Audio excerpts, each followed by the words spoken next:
John 18:27. Palin un ernesata Petros, kai eutheos elector aphoneson.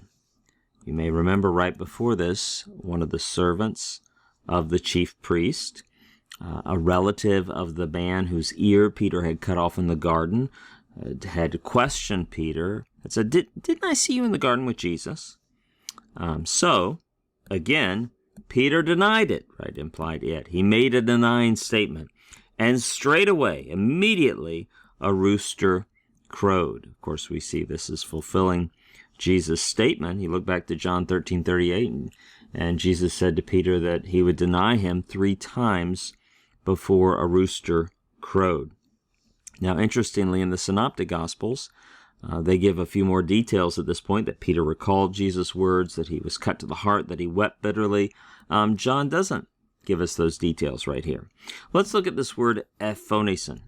That comes from the verb phoneo, which if we didn't have any other context, we would just say, well, that means to make a sound. But here the subject is a rooster. So when a rooster makes a sound, it crows. So that's why we're translating it, a rooster crowed. You can see there's an augment here. There's a sigma, bam. That's going to be an aorist active indicative. That's a third-person singular ending to match the third-person singular subject, a rooster crowed. Let's also look at this verb here. We saw it up above earlier, but let's take a look at it again.